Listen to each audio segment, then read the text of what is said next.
বঙাইগাঁও জিলাত যোৱা ৩ মাহত ৩টা ঘটনা হ'ল। আমি দেখিলোঁ যে অল্ড কলনীত এটা গুলীয়াগুলিৰ ঘটনা হ'ল, ৰাতুল মেধি নামৰ এজনক গুলীওৱা হ'ল। সেইটো ঘটনাও কিন্তু জিলা প্ৰশাসনে গাইড কৰিবলৈ চেষ্টা কৰিলে, গাইড দিলে। এই ঘটনাটো প্ৰচাৰ কৰিবৰ কাৰণে বহুত সাংবাদিকে চেষ্টা কৰিছিলে, কিন্তু সাংবাদিকবিলাকক পাৰ্চনেলি ফোন কৰি কিন্তু পুলিচ প্ৰশাসনে আমি দেখিছোঁ যে পুলিচ প্ৰশাসনে ভয় ভাবুকি এই ঘটনাটো গাইড কৰাৰ চেষ্টা কৰিলে। আপোনাৰ চিভিল হস্পিটেলৰ সন্মুখত তেনেকুৱা এটা ঘটনা আমি দেখিছিলোঁ, সেই ঘটনাটো পুলিচ প্ৰশাসনে কিন্তু গাইড কৰাৰ চেষ্টা কৰিলে। এই বিকাশ সিং আৰু কোনোবা গুপ্তা এজন, এইবিলাক আপোনাৰ মিহি গুণ্ডা, এই মিহি গুণ্ডাবিলাকে যিবিলাক কাৰবাৰ কৰি আছে, এই কাৰবাৰ এইবিলাকক পুলিচে কিন্তু গাইড কৰি দিয়াৰ কাৰণে এটা প্ৰচেষ্টা বঙাইগাঁও পুলিচৰ আমি দেখা পাইছোঁ। এই কাৰবাৰটো বেয়া কথা।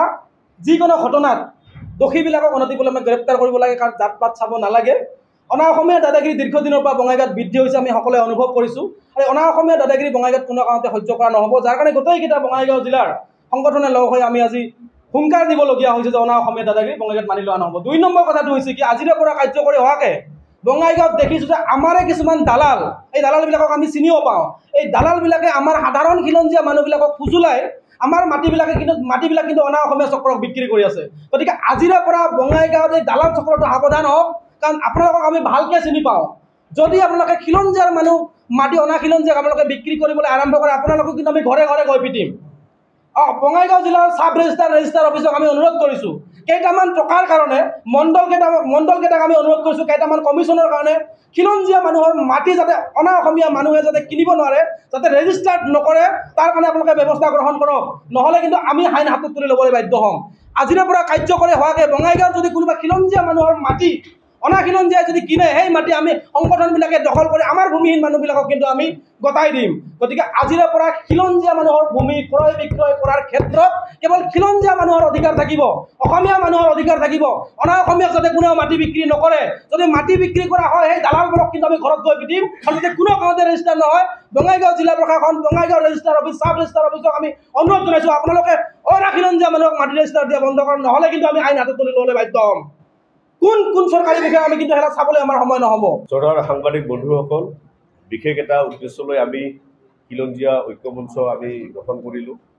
আমাৰ এই খিলঞ্জীয়া ঐক্যমঞ্চত বঙাইগাঁৱত বিশেষকৈ আমি আক্ৰাছু, কৃষক মুক্তি সংগ্ৰাম সমিতি, আছু, গৰিয়ামৰীয়া, নাটযোগী, বীৰ লাচিত সেনা আৰু কলিতা ছাত্ৰ সংঘ, আমি একেলগে লগ হৈ আমি এটা ঐক্যমঞ্চ আজি গঠন কৰিলোঁ। আৰু ইয়াৰ জৰিয়তে এটা কথা ক'ব বিচাৰোঁ, বিগত কেইদিনমানৰ পৰা আমি দেখিবলৈ পাইছোঁ বঙাইগাঁৱত অনা অসমীয়া আৰু অনা খিলঞ্জীয়াৰ ওপৰত যে অত্যাচাৰ আৰম্ভ হৈছে, এইবোৰ ৰোধ কৰাৰ কাৰণত আমি খিলঞ্জীয়া ঐক্যমঞ্চৰ জন্ম দিব আমি বাধ্য হ'লোঁ।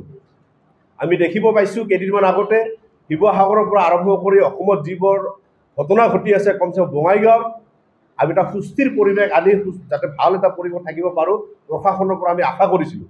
শেষত আমি দেখিবলৈ পালোঁ যোৱা পৰহি আৰোগ্য হস্পিটেলত, আজি কচাৰবংশী অধ্যুষিত অঞ্চলত আজি কেইজনৰ মাতাল যুৱকে ইয়াত আহি হস্পিটেল বন্ধ কৰাৰ দৰে ব্যৱস্থা কৰিল।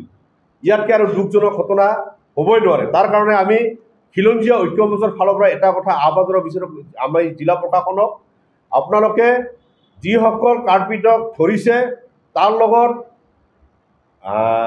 সোধা পোছা কৰি আৰু কাল্পিতসকলক ওলোৱাৰ ব্যৱস্থা কৰক। কাৰণ আমাৰ এই যি থলুৱা আমাৰ খিলঞ্জীয়া যি সমাজ, হাতামপুৰীয়া সমাজ, এই সমাজখনক ধ্বংস কৰিব কিন্তু আমি খিলঞ্জীয়া ঐক্যমঞ্চই কেতিয়াও নিদিওঁ। আমি খিলঞ্জীয়া ঐক্যমঞ্চৰ আমি গোটেইকেইটা আমি ছাত্ৰ সংগঠনৰ মানুহখিনি কিন্তু আমি বহুত ধৈৰ্য ধৰি আৰু ধৈৰ্য ধৰাৰ কাৰণত আমাক কিন্তু এইবোৰ দুৰ্বলতা বুলি ভাবি আছে।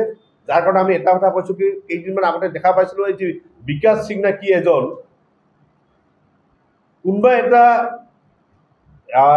ঘটনাৰ পৰিয়ালত কিবা এটা প্ৰেছ মিট দি 2 দিনমান ওলাইছিল টিভিত, ওলোৱাৰ পিছত নিজকে এনেকুৱা ক'ব বিচাৰে বঙাইগাঁও জিলাত তাতকৈ আৰু ডাঙৰ লিডাৰেই নাই আৰু তাতকৈ ভাল চিন্তক এজন নাই।